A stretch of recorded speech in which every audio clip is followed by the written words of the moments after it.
India की women's team Asia cup का final हार गई है। श्रीलंका वुमेन टीम ने एशिया कप जीत लिया है इंडिया को फाइनल में बुरी तरीके से 8 विकेटों से हरा के।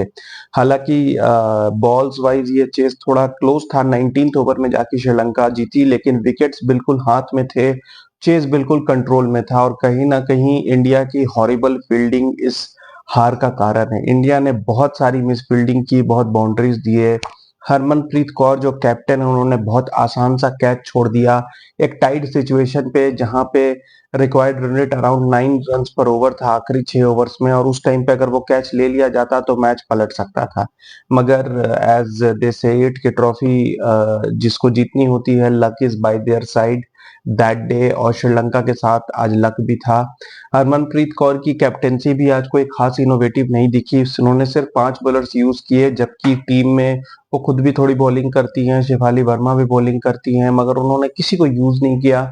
वो उन्हीं बॉलर्स से स्टिक करके रही, और उन बॉलर्स ने जब रन्स लीक किए तब भी हरमनप्रीत कौर ने कुछ भी आउट ऑफ द बॉक्स नहीं मतलब ट्राई ही नहीं किया। वो बस अज्यूम करके चल रही थी कि फाइनल मैच है तो हमें किसी भी तरीके के कोई भी एक्सपेरिमेंट नहीं करने हैं, और बुरी तरीके से आई वुड से कि गिफ्ट करके दे दिया श्रीलंका को ये game.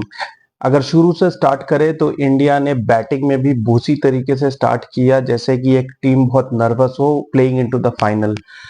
Openers I would say Shafali Verma, जिनका गेम रियल में अग्रेसिव क्रिकेट खेलना है, वो बहुत ज्यादा नर्वस नजर आ रही थी। ऐसा लग रहा था कि फाइनल होते ही सिचुएशन पूरी तरीके से बदल गई। वो बहुत ज्यादा प्रेशर ले रही थी। जहां तक मुझे लगता है कि Indian women's team Sri Lanka women's team को जनरली बड़े आराम से हरा देती हैं, तो आई वुड से कि she let the occasion get on to her, और 19 बॉलों पे सिर्फ 16 रन बनाए और स्टार्टिंग में ही प्रेशर अपने ऊपर डाल दिया। इवन वन डाउन में उमा जो आई और उसके बाद हरमनप्रीत कौर आई, किसी ने भी कोई बहुत ज्यादा एक्सेलरेट करने की कोशिश नहीं की। उनको ऐसा लग रहा था कि फाइनल है, 150 पहुंच गए तो हम जीत जाएंगे। मे बी शायद यही गलती इंडिया को ले डूबी। स्मृति मंदाना जो काफी अच्छे फॉर्म में थी, वो भी आई वुड से कि she was just playing along कि मुझे एक हाफ सेंचुरी बनानी है, I have to be that anchor. मेरे ख्याल से एक अच्छे पिच पर इंडिया ने अपॉर्चुनिटी वेस्ट की पहले बैटिंग करने की। इस पिच पे 180 प्लस बड़े आराम से बनने चाहिए थे, लेकिन पहले 12 ओवर्स में जब टीम का टोटल सिर्फ 87 हो, तो फिर आखिरी के 8 ओवर्स में बहुत ज्यादा टारगेट बच जाता है करने को, और वही हुआ एंड में। आई वुड से रिचा घोष और जमीमा रोड्रिगेज ने काफी अच्छी आई वुड से अग्रेसिव कैमियोज खेली, ऑलमोस्ट 200 के स्ट्राइक रेट से, और उन दोनों की कैमियोज की मदद से ही टीम इंडिया 160 क्रॉस कर पाई, 165 का total, which I would say कि it was just about par considering कि ये फाइनल गेम था। लेकिन फिर अर्ली विकेट्स चाहिए थे, और चमारी अट्टापट्टू आई हैव टू से कि आई वुड से कि विमेंस क्रिकेट की फिलहाल वो ग्रेटेस्ट क्रिकेटर हैं, क्योंकि उन्होंने श्रीलंका की तरफ से अगर आप रिकॉर्ड उठा के देखें तो व्हाइट बॉल में उनके अलावा किसी ने सेंचुरी बनाई ही नहीं है।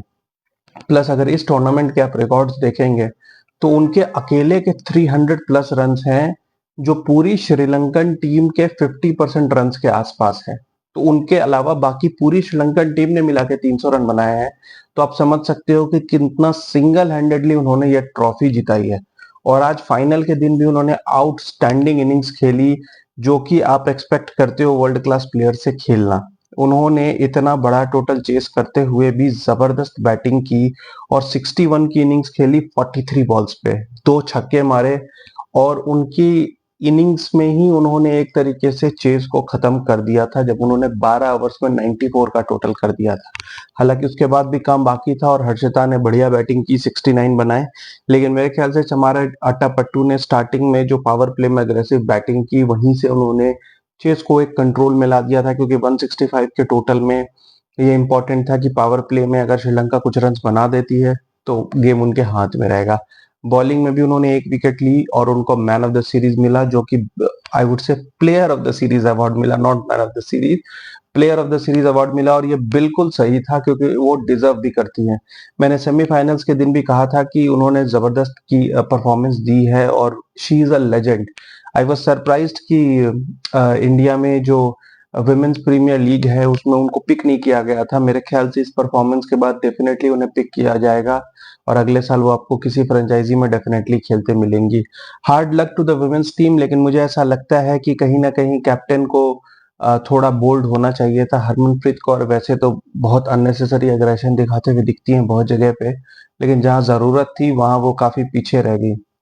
बट होपफुली आगे जाके इंडिया किसी बड़े टूर्नामेंट में परफॉर्म करेगी, लेकिन ये आई वुड से कि एक ऐसी ट्रॉफी थी जो इंडिया को बड़े आराम से जीतनी चाहिए थी, क्योंकि विमेंस क्रिकेट में इतना कंपटीशन है नहीं, और एशिया में तो मेरे ख्याल से इंडिया को बहुत आगे है, दे आर माइल्स अहेड। तो ये ट्रॉफी आई वुड से श्रीलंका ने अंडरडॉग्स होकर ये विक्ट्री पाई है। All the best to and congratulations to the Sri Lankan women's team and hard luck Indian women's team. Keep watching guys, thank you.